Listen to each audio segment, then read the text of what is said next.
یہ بات ہے قرآن کی۔ یہ کہانی ہے اس شخص کی جس نے نبی کا دل توڑا۔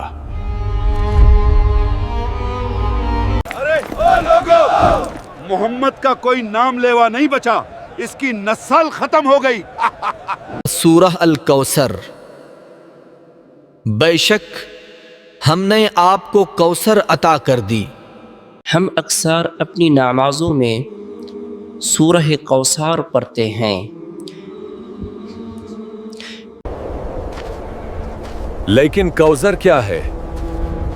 اللہ نے اس سے کیوں نازل کیا؟ طلحہ، کیا تم نے سنا؟ ہاں، اللہ کے رسول نے یہ وحی سنائی ہے۔ الکوثر۔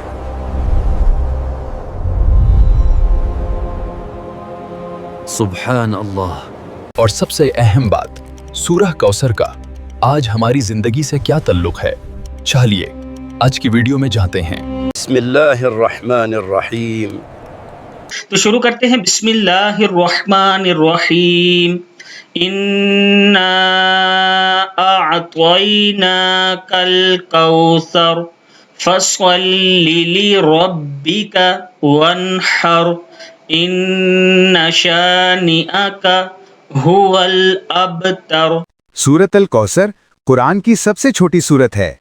قرآن کا ایک معجزہ یہ بھی ہے کہ ہر سورت اور ہر آیت کے اترنے کے پیچھے ایک سچی کہانی ہے، لیکن سورۃ الکوثر کے پیچھے جو واقعہ ہے وہ انسان کو اندر تک ہلا دیتا ہے اور دل توڑ دیتا ہے۔ چلیے، مکہ کی ایک خاموش دوپہر، جب لوگ اپنے گھروں میں آرام کر رہے تھے، اللہ کے رسول خاموشی سے بیٹھے تھے۔ کچی دیواروں سے سسکیوں کی آوازیں آ رہی تھیں۔ ان کے بیٹے عبداللہ کا انتقال ہو چکا تھا، وہ بچہ جو کبھی ان کی گود میں سکون لیتا تھا، اب وہ بے جان پڑا تھا۔ مگر باہر ایک آدمی دیواروں سے کان لگائے ہوئے تھا۔ مگر باہر ایک آدمی دیواروں سے کان لگائے ہوئے تھا۔ مجھے بھی بتاؤ ابو لہب۔ صبر عتبہ، صبر۔ ذرا سننے تو دو کے اندر کیا کھچڑی پک رہی ہے۔ یہ کوئی اور نہیں بلکہ نبی کے چچا تھے۔ ان کے چہرے سے وہ خوشی عیاں تھی جو وہ محسوس کر رہے تھے، اور پھر وہ خوشی سے چلا اٹھا۔ انقطع نسلہ، محمد کا نام لینے والا کوئی نہیں بچا، ان کی نسل منقطع ہو گئی ہے۔ اس کی آواز نے نبی صلی اللہ علیہ وسلم کا دل اس طرح توڑ دیا جیسا پہلے کبھی نہیں ہوا تھا۔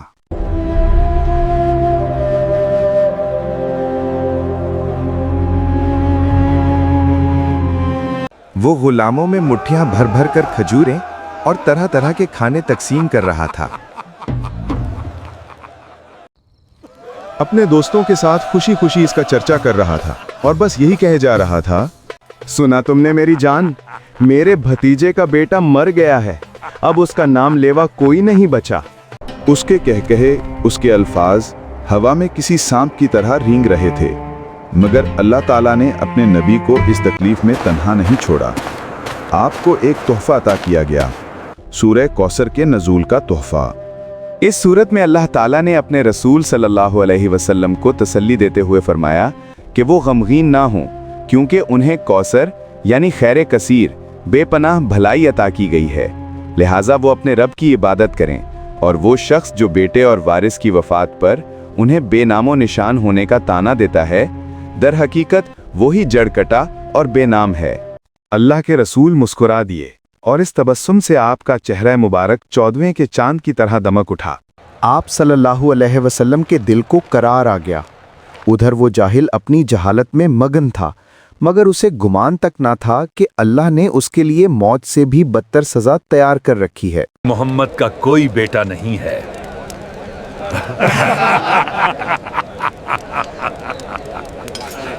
تو آئیے آج خود سے ایک وعدہ کریں کہ سورہ کوثر کی تلاوت محض اس لیے نہیں کریں گے کہ یہ قرآن کی سب سے چھوٹی سورت ہے، بلکہ اس احساس کے ساتھ پڑھیں گے کہ یہ وہ انمول تحفہ ہے جو اللہ نے اپنے محبوب صلی اللہ علیہ وسلم کو عطا کیا۔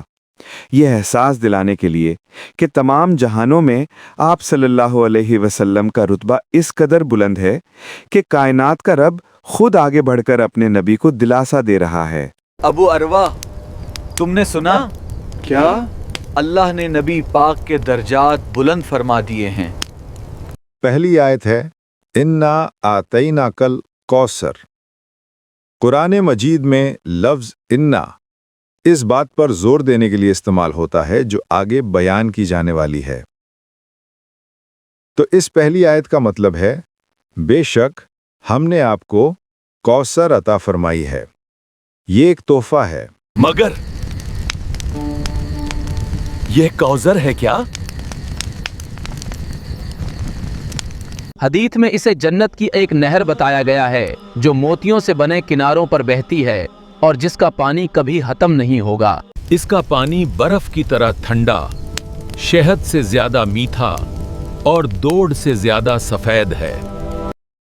یہ ہے وہ کوثر۔ یہاں لفظ آتوئینا کا مطلب ہے کوئی تحفہ عطا کرنا۔ اگر ہم نفسیاتی حوالے سے بات کریں تو آج کی جدید دنیا میں انسان صرف 7 وجوہات کی بنا پر تحفے دیتے ہیں۔ ہم ایک دوسرے کو تحفے صرف 7 وجوہات کی بنا پر دیتے ہیں۔ کسی سے اپنا کام نکلوانے کے لیے، کسی کی شادی پر، تہواروں کے موقع پر، یا تعلقات برقرار رکھنے کے لیے، یا اگر کوئی اچھا کام کرے تو آپ اس کی حوصلہ افزائی کے لیے تحفہ دیتے ہیں۔ مگر اللہ تعالیٰ نے جو تحفہ اپنے نبی کو عطا کیا وہ انہیں یہ بتانے کے لیے تھا کہ کائنات کے نظام میں آپ کا مقام کتنا اہم ہے۔ آپ اتنے اہم ہیں کہ خود عزت دینے والا رب براہ راست آپ کو تسلی دے رہا ہے آپ کے درجات بلند کرنے کے لیے، تاکہ آپ صلی اللہ علیہ وسلم کا مقام محمود مزید اجاگر کیا جا سکے۔ کوثر جنت کی ایک نہر ہے، مگر اللہ کے عطا کردہ دیگر تحفے کیا ہے؟ اللہ تعالیٰ نے نبی کریم صلی اللہ علیہ وآلہ وسلم کو یہ قرآن عطا کیا جو ہمیشہ رہنے والا ہے۔ یہ آج ہمارے پاس موجود ہے اور ہمیشہ رہے گا۔ اور اللہ کی جانب سے مزید کیا تحفے ہیں؟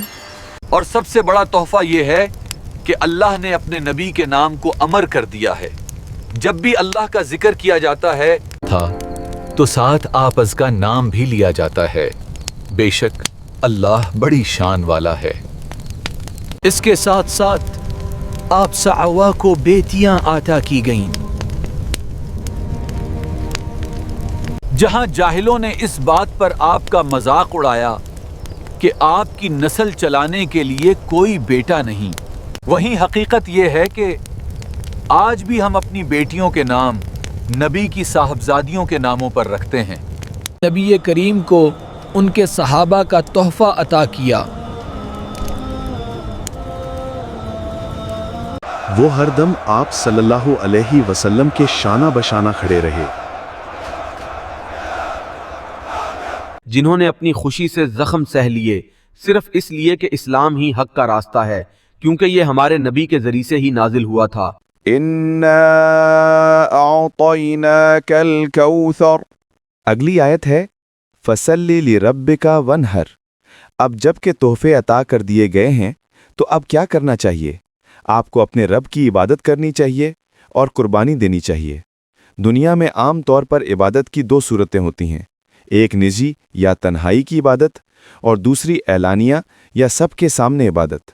ہم نجی عبادت تب کرتے ہیں جب ہم نماز پڑھتے ہیں، اور ہم اعلانیہ عبادت تب کرتے ہیں جب ہم جانور قربان کرتے ہیں اور اس کا گوشت دوسروں میں بانٹتے ہیں۔ جب ہم دوسروں کی مدد کرتے ہیں، اللہ تعالیٰ نے اس آیت میں عبادت کی ان دونوں صورتوں کا ذکر فرمایا ہے۔ قربانی دنا۔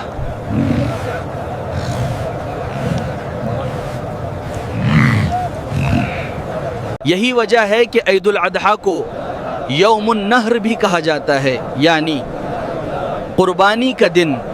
فَصَلِّ لِرَبِّكَ وَانْحَرْ، اپنے اللہ کی عبادت کرو اور قربانی دو۔ اور تیسری آیت ہے ان شانعک هو الابتر۔ علماء کا کہنا ہے کہ لفظ شانعہ کا مطلب ہے دشمنی، جہاں انسان اس دشمنی میں اپنے حواس کھو بیٹھتا ہے، اس کی سوچنے سمجھنے کی صلاحیت ختم ہو جاتی ہے۔ جہاں نبی کریم صلی اللہ علیہ وسلم کے گھر میں ایک معصوم بچے کی وفات کا غم تھا،